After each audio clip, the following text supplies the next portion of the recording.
몇 해 전 인터넷 스타로 불리는 호주의 모델 에세나 오닐이 소셜미디어는 진짜 삶이 아니다 라는 말을 남긴 채 SNS 계정을 삭제하였습니다. 전 세계의 많은 팬들이 그녀의 일상을 구독하고 좋아했기 때문에 큰 충격을 준 사건이었는데요. 이후 그녀는 인터뷰를 통해 소셜미디어 활동으로 발생한 고충을 고백하며 또 한 번의 놀라움을 주었습니다. 그녀는 수많은 팬들의 기대에 부응하기 위해 한 주 동안 약 50시간을 사진 찍는 데에 소비했고, 사람들의 이목을 집중시키기 위해 똑같은 포즈로 100여 장의 사진을 찍어야만 했다고 합니다. 또 자신의 외모와 인생이 얼마나 근사한지를 증명해내야 하는 강박증에 시달리기도 했다는데요. 이렇듯 사람은 누군가에게 인정받고 사랑받는 데에서 행복을 찾으려 합니다. 하지만 에세나 오닐의 고백처럼 가짜로 만들어진 내 모습에서 찾는 행복이 과연 진정한 행복일까요? 세상의 기준에 나를 맞추기보다 나 자신을 인정하고 있는 그대로의 나를 받아들이는 것이 나를 더 사랑하고 행복하게 만드는 가장 쉬운 방법이 아닐까 생각됩니다. 저는 암토킹의 린디입니다. 오늘은 SNS 스타 에세나 오닐의 일화를 소개해드렸어요. 우리 청취자분들도 내 삶의 주인공은 바로 나 자신임을 잊지 마시고 나를 더 사랑하고 소중히 여기면서 나를 위한, 나로 인한 또 나만의 삶을 만들어 나가셨으면 좋겠습니다. 자, 그럼 오늘의 암토킹 본격적으로 시작해 보겠습니다.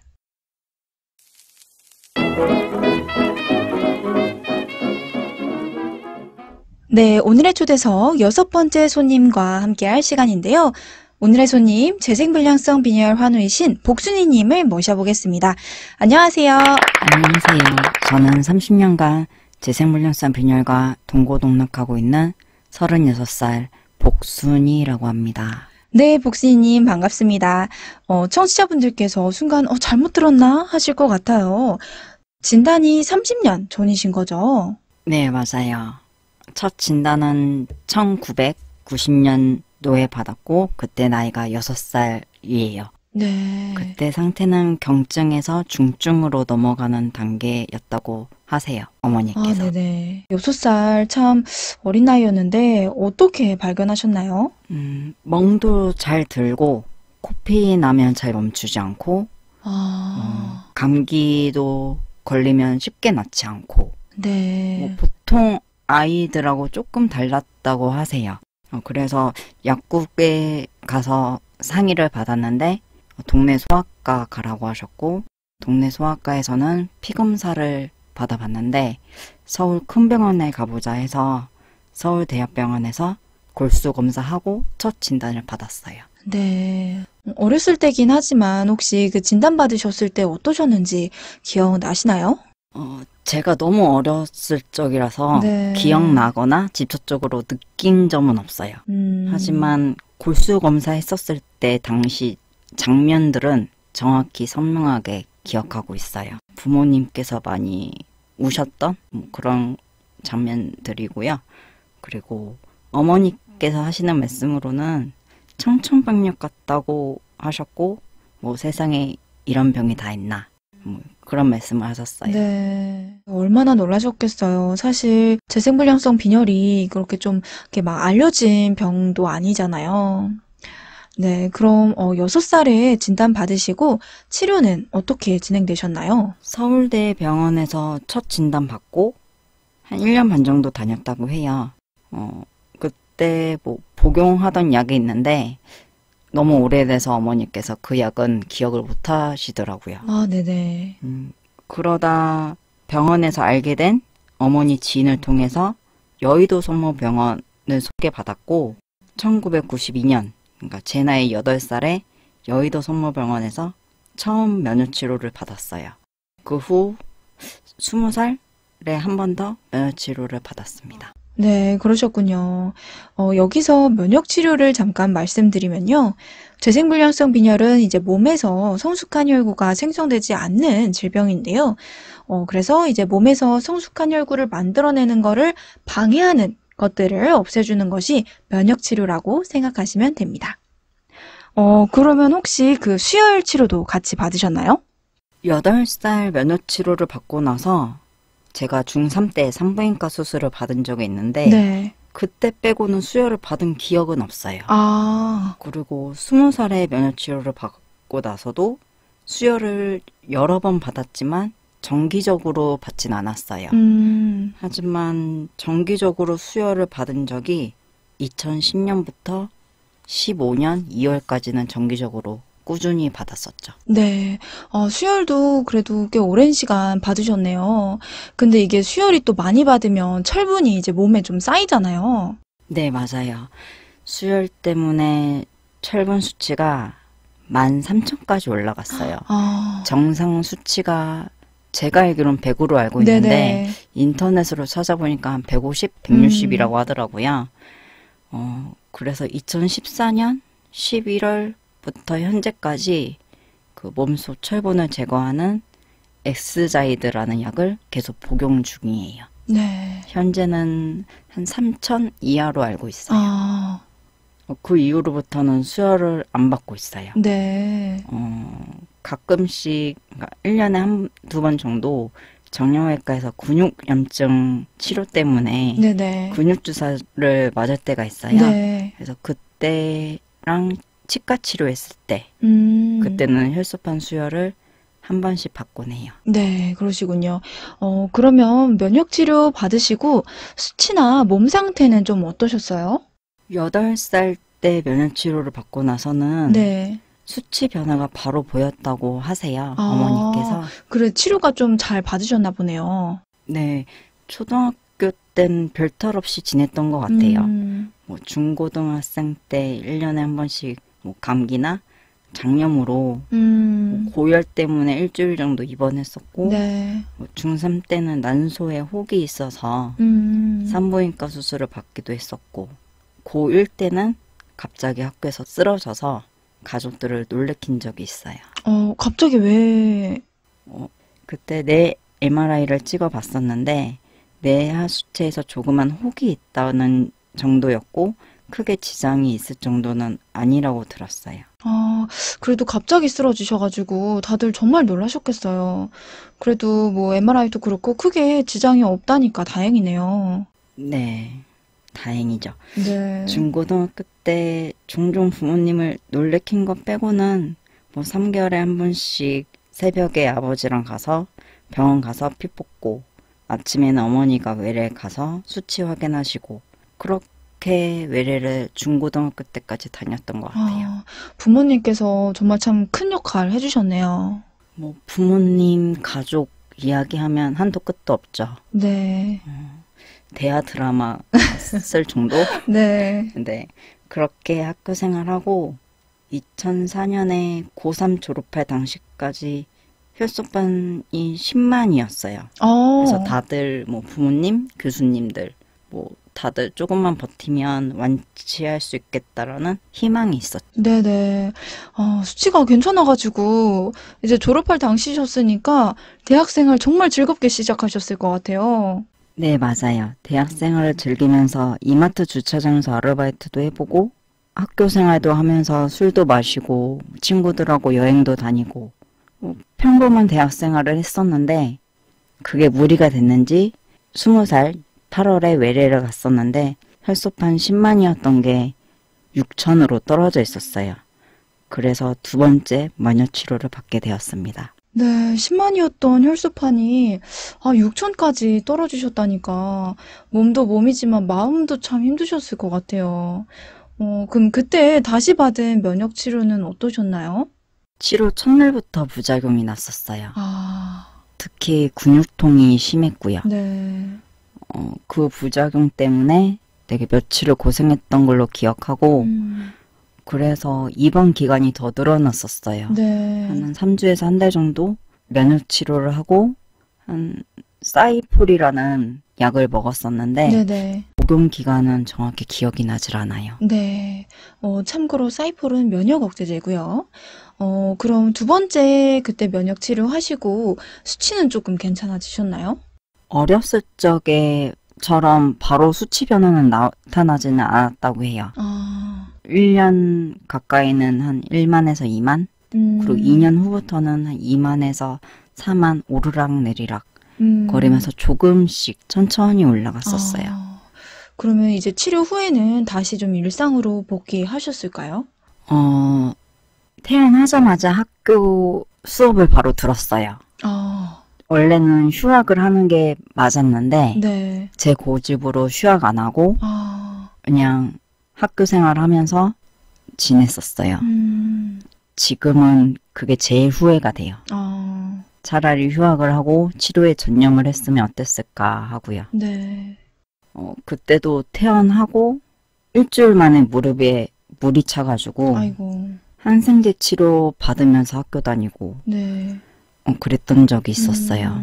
뭐 혈소판 수치가 5만이 넘어야지 물을 뺄 수 있었는데 그게 안 돼서 물을 못 뺐었죠. 네. 이제 혈소판이 낮으면 출혈 위험이 또 커지다 보니까 아무래도 좀 조심스럽죠. 네, 맞아요. 그래서 다리를 움직이면 안 된다고 하셔서 깁스를 풀었다 다시 했다 풀었다 다시 했다 한 1년 고생했던 것 같아요. 그러다가 결국 통증이 너무 심해서 네. MRI를 한번 찍어보자 하셔가지고 네네. 찍어봤는데 양쪽 무릎 괴사 그리고 양쪽 고관절 괴사 판정을 받았어요.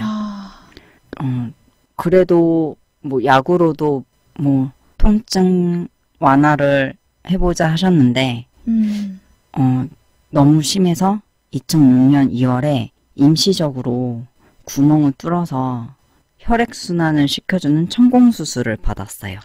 정말 고생 많으셨겠어요. 근데 증상이 더 심해져서 2년 후에 2008년에 오른쪽 고관절 인공관절 수술을 받게 되었어요. 그러셨군요. 근데 수술하셨으니까 그때는 또 혈액 수치가 괜찮았나요? 아니요. 혈액내과에서 인공관절 수술은 워낙 위험한 수술이기 네. 때문에 쉽게 허락을 해주지 않았어요. 네네. 무조건 혈소판 10만이 넘어야 한다고 하셨거든요. 네. 당시가 한 어느 정도 되셨어요? 그때 당시 혈소판 수치는 7만 정도였던 것 같아요. 2008년 8월부터는 모든 일을 그만두고 네. 12월까지 먹고 자고 집에만 있었어요. 네네. 그러고는 11월 달에 혈소판 10만을 처음 찍었고 한 달 유지하는 거를 지켜보자 하시더라고요. 그래서 유지하는 거를 12월 달에 보시고 네. 수술 허락을 그때 받았어요. 그리고는 수술하고 나선 혈소판 수치가 7만 유지됐었어요. 그래도 진짜 어찌 10만이 돼가지고 수술은 할 수 있어서 참 다행이었네요. 네. 근데 인공관절 수술을 받고 1년 후에 다리 운동을 하면 더 좋을 것 같다라는 생각에 수영이 고관절에 좋다라고 네, 해서 맞아요. 수영을 시작하게 됐어요. 네. 근데 그게 무리였는지 다시 혈소판 수치가 1만, 6천, 5천 이렇게 수직하더라고요. 혈색소는 4.8까지 떨어졌었어요. 4.8이요? 네. 그 당시 생리량이 많아서 마이보라, 피임약을 복용했는데 복용하면서도 하혈을 하더라고요. 초음파 검사를 했더니 자궁에 문제가 있는 것 같다고 하셔서 네. 일단 마이보라는 중지하고 생리를 다시 한번 해봤어요. 네. 하지만 생리를 해도 자궁벽이 계속 불안하다고 안정을 찾아야 할 것 같다고 네네. 하셔서 결국 산부인과로 입원을 하고 자궁의 약물 치료를 받게 됐었어요. 네. 그리고 2012년 12월에 다시 한번 고열과 보통으로 입원을 했었는데 초음파 검사 결과로는 자궁은 괜찮지만 난소에 물혹이 있었다 해요. 근데 그 자리가 예전에 중3 때 수술 받았던 그 자리였고 의사 선생님 판단으로 산부인과에서 수술이 필요하다고 했는데 혈액내과에서는 허락을 안 해주셨어요. 근데 통증도 그렇고 너무 힘드시잖아요. 네, 복통이 너무 심해서 난소 제거 수술을 했었어요. 네. 하루에 한 번 그 마약 진통제 네네네. 그거를 꼭 주사를 맞았었거든요. 아, 통증이 정말 심하셨나 봐요. 네. 근데 수술 후 협착 때문에 신장이 붓고 요관 협착도 생기고 아, 그로 인해 확장수 시술까지 여러 번 받았어요. 네. 뭐 두통도 심하고 그래서 CT를 찍었었는데 뭐 경미하지만 뇌출혈이 있다고 아이고, 하더라고요. 네. 뭐 신우신염, 결석 뭐 등등. 2012년, 13년은 너무 힘든 한 해였던 것 같아요. 그러게요. 근데 그 재생불량성 빈혈 환우분들 보면은 면역 치료도 하시지만 이식으로도 치료를 조금 많이 하시던데 이식은 혹시 고려를 안 해보셨을까요? 아니요. 그 8살 면역 치료 때부터 네. 어머니께서는 이식을 고려하셔서 네. 20살엔 면역 치료를 하면서 동생과 유전자 검사를 했었지만 네. 불행히 맞지 않았다 해요. 아, 뭐 국내, 해외 공여자도 찾아봤지만 네. 현재까지 없습니다. 아, 그리고 제 유전자가 좀 특이하다 해요. 그래서 조금 맞는 분을 찾기가 조금 어려우셨네요. 네. 치료도 그렇고 좀 힘든 상황에 많으셨던 것 같은데 그 상황에 좀 도움 되셨던 게 좀 있으셨나요? 뭐 가족들 도움이 제일 컸죠. 네. 하지만 가족들 얘기하면 제가 대성통곡할 것 네. 같아서요. 가족들 얘기는 안 하고요. 네. 뭐 친구도 도움도 컸지만 네. 현재로는 강아지가 아. 정서적으로 되게 큰 도움이 됐어요. 네, 강아지 키우시는군요. 네네.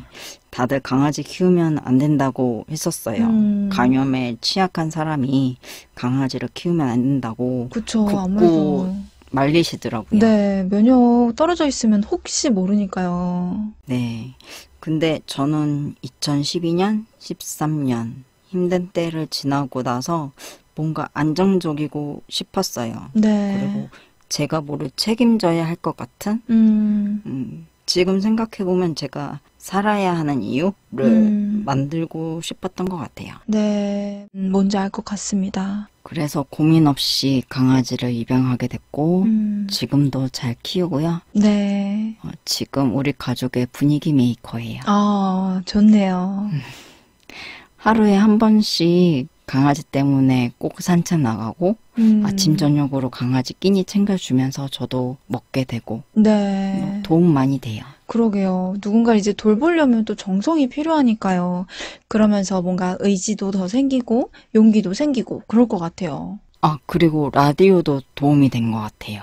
라디오요. 네, 컴퓨터로 저 혼자 일을 하다 보니까 네. 라디오를 많이 듣게 되더라고요. 네네. 그러면 뭐 이런 사연 저런 사연을 가지고 있는 사람 얘기를 듣다 보니까 나만 사연 있는 게 아니구나. 그리고 나만 아픈 게 아니구나. 네. 내가 제일 아프다고 징징대면 안 되겠다. 그런 마음이 커진 것 같아요. 네. 근데 뭔가 라디오는 정말 뭔가 TV보다도 힘과 용기를 주는 좀 강력한 매체인 것 같아요. 저희 암토킹도 청취자분들께 그런 역할을 할 수 있었으면 참 좋겠습니다. 앞부분에 산부인과 쪽 이야기도 되게 솔직하게 해주셨어요. 네, 아무래도 재생불량성 빈혈 환우 중에서도 좀 젊은 여성분이시다 보니까 우리 복순이님 경험을 조금 더 듣고 싶으신 청취자분들도 계실 것 같아요. 네. 그 수술 받고 나서 네. 잘 지냈어요. 음. 그런데 저는 이상하게 2016년 1월부터 월경을 안 하더라고요. 혈액내과, 산부인과 모두 검사를 받았는데 네. 모두 정상이었어요. 어. 아무 이상 없다고 네. 하시고요. 뭐 호르몬 수치도 정상이고 뭐 초음파도 깨끗하다 하셨어요. 네. 교수님들께서는 오히려 저한테 걱정하지 말고 출혈이 없는 게 저에게 도움이 될 거라 하셨어요. 뭔가 이제 몸이 조금 이제 나를 도와주는 거였을까요? 글쎄요. 어쨌든 재생불량성 빈혈은 출혈을 막아야 하는데 네. 월경은 어쩔 수 없는 출혈이잖아요. 그쵸. 약으로도 막는 방법밖에 없고요. 네. 저는 저절로 몸이 알아서 멈춰주는 것 같다면서 정 불안하면 3개월에 한 번씩 뭐 초음파 그리고 호르몬 수치 검사를 하면서 지켜보자 하셨어요. 네.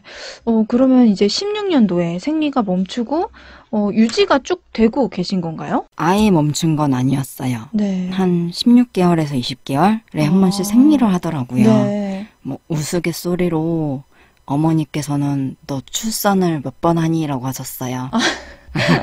저희 가족이 무거운 분위기를 되게 싫어해서 네. 네. 뭐 자궁 난소에 아무 이상 없었고 그래서 혈소판 2만 넘었을 때 혈액내과 교수님에게 넌지시 물어봤었어요. 네. 생리를 시작해도 되겠냐고. 약으로 조절해서 생리를 시작하고 싶다고 했거든요.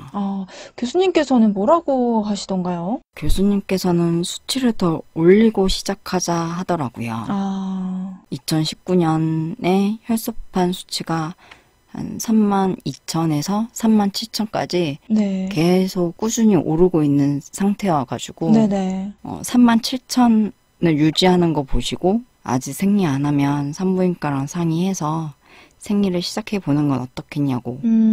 그래서 산부인과 매를 잡고 지금도 약을 먹으면서 생리를 하고 있어요.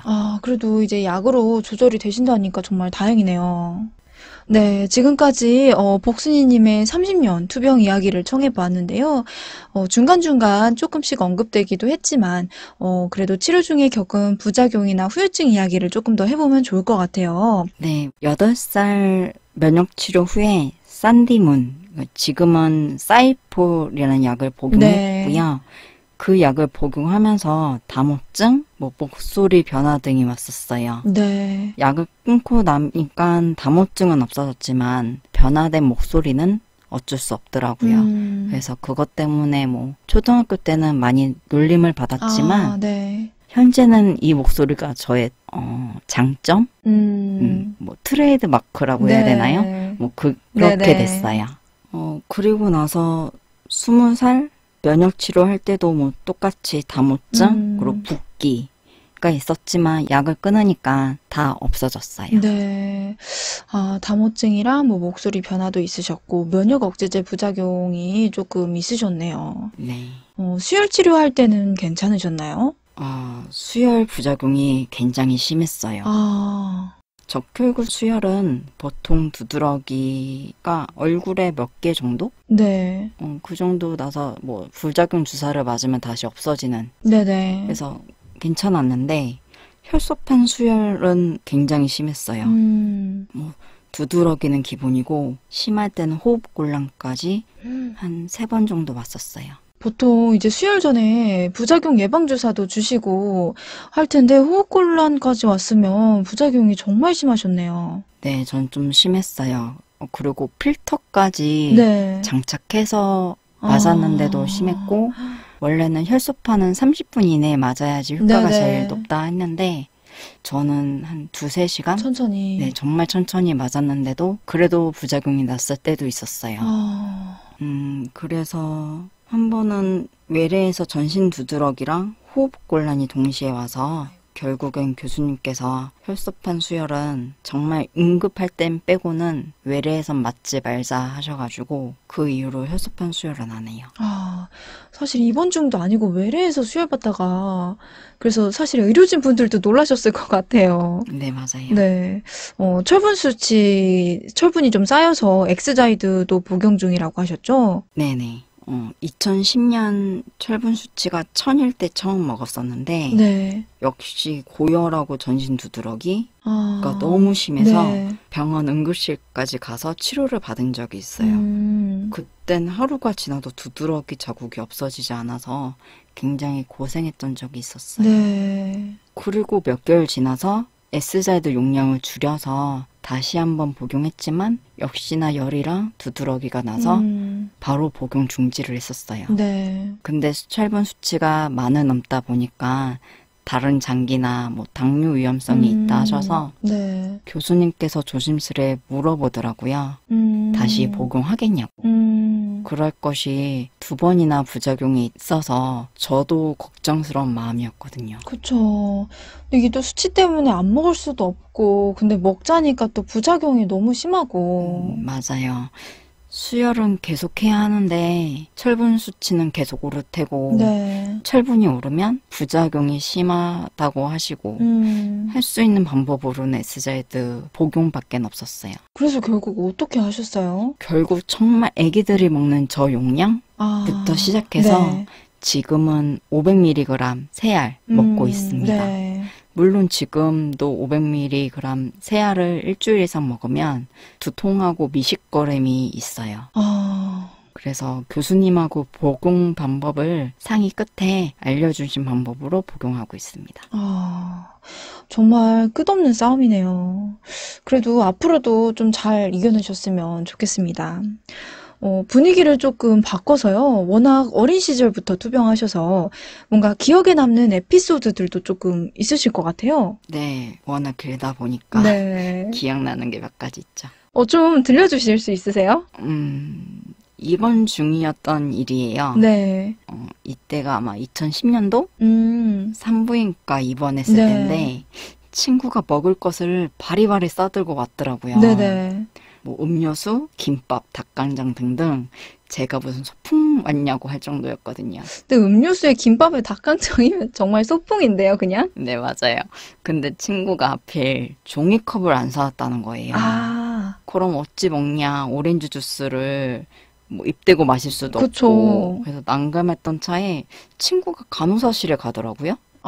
그러고 뭐를 들고 오더라고요. 그 간호사분들 쓰실 뭐 종이컵을 조금 빌리러 가셨을까요? 저도 그런 줄 알았는데 네. 친구가 웃으면서 양손에 종이컵을 들고 왔는데 네. 그 종이컵이 소변컵이었어요. 네. 네, 그때 전 난생 처음 소변컵에 오렌지 주스를 따라 마셨답니다. 색깔도 비슷해서 먹으면서도 찝찝했어요. 아니, 그 소변컵을, 물론 그 눈금이나 뭐 이런 게 없으면 사실 그냥 종이컵 같긴 하거든요. 네. 근데 이거라도 쓰라고 주신 우리 간호사 선생님도 또 그거라도 받아온 친구분도 참, 네, 귀여우시네요. 너무 재밌는데요. 또 다른 에피소드도 있으세요? 이거는 웃기진 않지만, 네. 그때가 중학생 때? 고등학생 때? 그러니까 어렸을 적에 네. 아마 감기나 장염으로 입원했을 때일 거예요. 항상 입원하면 부르는 중학교 친구 2명이 있었어요. 네. 그때도 입원했으니까 어김없이 그 친구들한테 연락을 해서 병문안 와라 해서 왔죠, 친구들은. 네. 근데 저를 보고 라이롱 환자라면서 자기네들은 시험을 봐서 노초가 됐다며 네. 제가 누워있는 환자 침대를 점령을 하더라고요. 아이고. 저는 보호자 침대로 내려앉아 있었어요. 네. 근데 딱 간호사 선생님한테 걸려서 친구들이 혼쭐 났던 기억이 있습니다. 친구분들이 너무 유쾌하신데요? 네, 뭐 다른 친구가 또 있긴 한데 네. 그 친구가 병문안으로 온다고 했었을 때 네네. 그때 당시 제가 너무 초밥이 먹고 싶었던 거예요. 네. 그래서 친구한테 초밥을 배달시켜 놓고 병실 뭐 사생활 보호로 커튼 치잖아요. 그쵸. 커튼을 치고 친구는 환자 밥을 주고 저 혼자 그 초밥을 먹었던 기억이 있어요. 근데 초밥 날거라 조금 위험한데요. 네, 위험해요. 그때 당시 백혈구 수치가 600이었어요. 600이요? 혼나 마땅하죠. 상상할 수 없는 일이었는데 하필 그때 혈압 체크하러 간호사 선생님께서 오셨어요. 네. 오늘 백혈구 수치가 1000 미만인데 초밥 먹으면 안 된다고. 그쵸. 그래서 네, 오늘만 먹고 다시는 안 먹을게요 했던, 땀 삐질삐질 흘렸던, 그리고 눈초리를 받았던 기억이 있습니다. 이거는 눈초리로 그쳐서 다행인데요. 이거 뭐 교수님 노티 들어가고 뭐 위험한데. 네. 지금 느낌이 뭔가 에피소드가 화수분처럼 나올 것 같지만 시간 관계상 짧고 굵게 여기까지만 듣도록 하겠습니다. 에피소드 들어보니까 친구분들도 참 곁에서 큰 힘 되어주신 것 같아요. 근데 그 외에도 뭔가 투병하시면서 힘이 되었던 말이라던가 뭐 기억에 조금 남는 말 이런 거 있으실까요? 지금은 돌아가셨지만 큰 외삼촌께서 하셨던 말씀이 있어요. 네. 행복한 사람이 되라고. 뭐를 하든 너가 행복해하면 된다고. 네. 너무 따뜻한 말씀이네요. 사실 결국 나의 행복이 가장 중요하잖아요. 네, 맞아요. 지금 직장 생활은 하고 있지 않아요. 네. 제 나름 재택근무 하면서 그냥 쉬고 싶을 때 쉬고 먹고 싶으면 먹고 뭐 여행 다니고 싶으면 여행 다니고 네. 그렇게 지내고 있어요. 제일 중요한 거는 상사 눈치 안 보면서 병원에 다니는 게 네. 제일 좋더라고요. 네. 뭐 어느 순간 친구들이 저를 부러워하고 있더라고요. 네. 근데 그래도 뭔가, 내가 좀 진단을 받지 않았으면 이루었을 꿈이라던가 목표 이런 것도 있으셨을 것 같아요. 그쵸. 솔직히 병명 때문에 포기한 거는 꿈이죠. 네. 수자원 공사에 들어가는 게 꿈이었고 뭐 실험하는 게 제 꿈이었어요. 근데 20대 건강 악화되는 바람에 그 꿈을 이루지 못했죠. 네. 참 속상해요. 그것 때문에 운 적도 많아요. 네. 근데 그때마다 어머니는 건강이라 하셨어요. 음. 참 그걸 받아들인 게 그때 많이 힘들었던 것 같아요. 음. 제가 잃은 것만 생각하면 끝도 없잖아요. 음. 헤어나오지 못할 것 같아서 네. 힘든 생각은 잘 안 해요. 네. 그래서 조금만 우울하다 싶으면 여행 가요. 뭐 카메라 들고 국내 어디든 그게 제일 제 행복인 것 같아요. 평일에 어떤 이가 갑작스럽게 여행을 갈 수 있겠어요. 그쵸. 회사에다 월차를 내야 할 것이고 학교를 다니면 출석 걱정을 해야 할 것이고 나만이 누릴 수 있는 거라고 생각하면 참 좋더라고요. 네. 참 긍정적으로 생각하시네요. 투병하면서 초긍정적으로 바뀌었어요. 좋은 생각을 하지 않으면 진짜 지하 끝까지 우울해지기 때문에 제 네. 성격상 정말 일부러라도 초긍정적인 생각만 해요. 근데 이게 일부러라도 긍정적인 생각을 하는 게 확실히 도움이 조금 된다고 하더라고요. 네.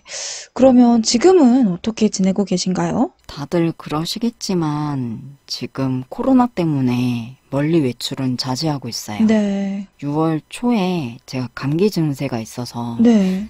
점점 심해지더라고요. 약을 먹어도 잘 낫지를 네네. 않고. 근데 증상이 코로나 증상하고 너무 유사한 거예요. 근데 다행히 열은 없었어요. 네. 그래도 무증상이라는 게 있어서 그쵸. 되게 설마 하고 있었는데 6월 중순부터 약속들이 잡혀 있는 거예요. 네네. 그래서 결국 코로나 검사를 받고 약속에 가려고 네. 그래서 검사를 받았는데 다행히 음성 판정 받았어요. 그래서 다행이네요. 마음 편히 약속에 나갔던 적이 있었죠. 네. 지금 코로나 때문에 우리 환우분들이 뭔가 열이 조금 나거나 해도 괜히 좀 불안하잖아요, 사실. 네네. 그래서 검사를 예방적으로 많이 하시더라고요. 네, 그게 마음이 편하죠. 그쵸. 저도 그래서 음성 판정 받고 마음 편히 약속에 나갔었고요. 네. 감기 증세가 계속 있어서 음. 그냥 그 다음날 음성 판정지를 받고 네. 서울성모병원 가서 선별진료소 가서 먼저 진료를 받고 외래를 받습니다. 네. 아마 올해는 코로나 때문에 계속 집에만 있을 것 같아요. 여행도 다니지 못할 것 같고 이미 3월에 예정이었던 여행 하나를 취소시켰거든요. 네, 아쉽지만 어쩔 수 없죠. 뭐 대신 하루에 한 번씩 강아지랑 산책하고 지내고 있어요. 요즘 많이 후덥지근하잖아요. 그렇죠. 다들 더위 조심하세요. 네, 요즘 정말 너무 더워요. 네. 더위 얘기가 나와서 말인데요. 오랜 시간 투병하셨으니까 뭔가 복순이님만의 관리법? 이런 거 있으실 것 같아요. 뭐 먹는 거라던가 운동이라던가 이런 거요. 아까도 말씀드렸다시피 백혈구 600이었을 때도 저는 초밥을 먹었잖아요. 네. 저는 먹고 싶을 때 다 먹어요. 수치 상관없이. 네. 참 의료진에겐 죄송하지만 뭐 비트가 좋다, 연근이 좋다, 뭐 샐러드가 좋다, 뭐 이게 좋다, 저게 좋다 해서 다 먹었는데 네. 딱히 먹고 좋아진 건 없더라고요. 아. 그래서 뭐 햄버거 먹고 싶을 땐 햄버거 먹고 김치찌개 먹고 싶으면 김치찌개 먹고 네. 회, 초밥이 땡기면 먹어요. 여름은 좀 조심히 하죠. 그쵸. 여름은 조금 조심하는 게 좋죠. 근데 오히려 먹는 거에 너무 스트레스 받지 않는 것도 하나의 방법일 수 있을 것 같아요. 그래도 우리 청취자분들 면역력 떨어지셨을 때 가능하면 익힌 음식으로 네, 드셨으면 좋겠다는 개인적인 바람입니다. 네, 저도 바람입니다. 네, 호중구 600일 때 회 드시면 안 돼요. 네, 꼭 드시면 안 돼요. 네, 드시면 안 됩니다. 그럼 혹시 운동은 뭐 따로 하시는 거 있으세요? 운동은 제가 가격한 운동을 좀 좋아하는 편이더라고요. 아. 암벽 등반, 뭐 테니스, 아, 뭐 그런 거. 네. 꿈의 운동이죠. 아. 그래서 요즘은 그냥 네. 강아지랑 산책, 그리고 친구들이랑 1년에 한두 번 등산? 아, 네. 근데 제가 체중이 10kg 이상 쪄가지고 네. 자전거 타기 정도는 해야 할 것 같아요. 그래도 이제 강아지가 있으니까 강아지를 또 산책을 시켜줘야 되잖아요. 네네. 그렇게 강아지 때문이라도 운동을 하게 되니까 되게 좋은 것 같아요. 그럼 또 혹시 뭐 다른 관리법도 있으신가요? 마음가짐? 음, 그게 제일 중요한 것 같아요. 네. 살고 싶다? 음, 너무 억울했어요. 네. 저 혼자 이러고 있는 게. 병원 가서 남의 피 맞고 집에 와서 쉬다 다시 하루 이틀 지나서 외래일에 다시 가서 피 맞고 부작용 나면 힘들어하고. 네. 근데 친구들은 진짜 생활하면서 결혼도 하고 출산도 하고 나름 잘 살고 있는 것 같았거든요. 저 혼자 다른 세상 사람같이 느껴졌었어요. 네. 그래서 사람답게 살고 싶었어요. 그래서 의사 선생님이 엑스자이드 복용하자 했었을 때 정말 겁이 많았거든요. 네. 하지만 그 마음이 더 커서 그냥 먹는다 했어요. 네. 아마 제가 12년, 13년도에 저였으면 그때 당시 선생님이 복용하자 했었으면 안 먹었을 거예요. 뭐 고치고 나면 뭐 또 다른데 터지고 또 고치면 또 부작용 나고 끝도 없었거든요. 네. 근데 그때 당시는 15년? 그때 당시는 지푸라기라도 접고 싶은 심정으로 약을 복용했던 것 같아요. 네. 아무래도 살고자 하는 의지가 있으셨으니까요. 네. 그런 의지랑 약이 몸에 맞았던 것 같아요. 이번엔 큰 부작용 없이 지금도 잘 먹고 있어요. 다행이네요. 네, 다행이죠. 투병 생활이 참 힘들어요. 특히 만성 질환자면 정서적으로 많이 지치잖아요. 네. 특히 보호자도 많이 지치고요. 그쵸. 하지만 그럴수록 더더욱 으쌰으쌰 해야 할 것 같아요. 네. 그리고 잘 먹고 잘 자고 잘 쉬고 이 세 가지가 정말 중요한데 말이 쉽지 진짜 힘들잖아요. 그쵸. 많은 걸 포기해야 하는데 전 건강을 위해서 노력하고 있어요. 먹고 싶은 거 먹고 7시간에서 8시간 꼭 자려고 하고 스트레스 받으면 제대로 풀고 최대한 안 받으려고 노력하고. 네. 사실 말씀하신 것처럼 잘 먹고 잘 자고 잘 쉬고 이게 참 쉬운 것 같지만 참 어려운 삼박자죠. 근데 혹시 이제 으쌰으쌰 하시면서 세워둔 앞으로의 계획이라던가 목표 이런 거 있으신가요? 제가 올해 쓴 버킷리스트가 있는데 네. 그중 하나가 응급실 안 가기가 있어요. 아, 그리고 캠핑카 만들어서 국내 일주. 캠핑카 너무 멋있는데요? 요즘에 캠핑카로 많이 다니는 게 좀 매체에 나오더라고요. 네네. 너무 좋아 보이던데, 코로나 좀 괜찮아지시면 국내 일주 진짜 한번 도전해 보시면 좋을 것 같아요. 나중에 후기 꼭 들려주세요. 네, 꼭 후기 들려드릴게요. 아우, 감사합니다. 이제 너무 아쉽지만 슬슬 마무리할 시간이 찾아왔습니다. 저희 인사드리기 전에 마지막 질문 하나 부탁드릴게요. 저희 암토킹 공식 질문인데요. 나에게 암이란?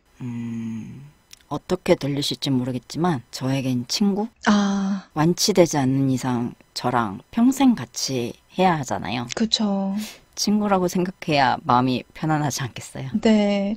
어찌 보면 지금까지 좀 싸우기도 하고 화해도 하시면서 거의 30년 넘게 함께한 친구 사이신데요. 앞으로도 부디 좋은 사이 유지하셨으면 좋겠습니다. 마지막으로 저희 암토킹 함께 해주신 출연 소감과 함께 우리 환우분들, 청취자분들께 전하고 싶은 메시지 있으신가요? 제 이야기가 조금이나마 위로, 희망이 되었으면 좋겠습니다. 네. 분명 많은 청취자분들께서 우리 복순이님 이야기 들으시고 더욱 힘내서 투병하시지 않을까 생각됩니다. 오늘 이렇게 시간 내주셔서 정말 감사합니다. 조심히 들어가시고요. 항상 건강하고 또 행복하시길 함께 응원하겠습니다. 감사합니다. 감사합니다.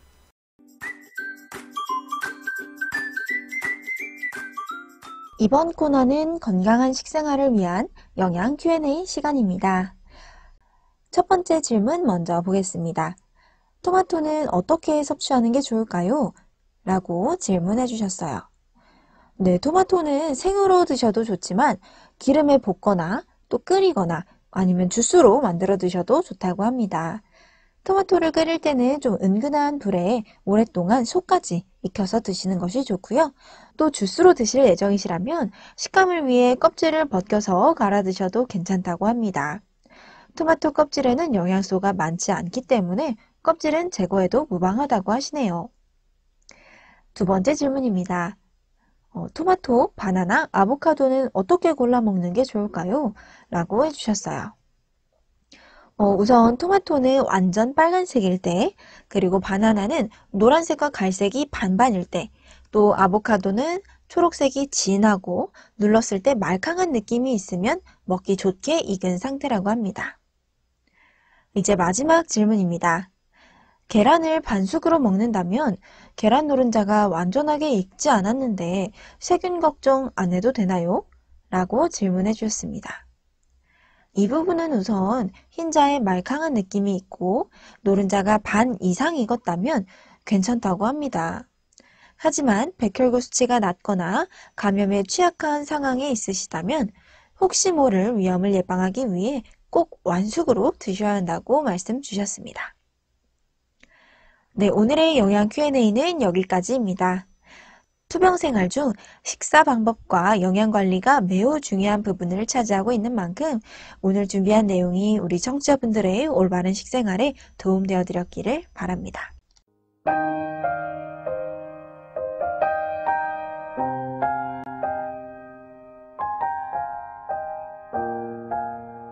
오늘의 시 제목 혼자서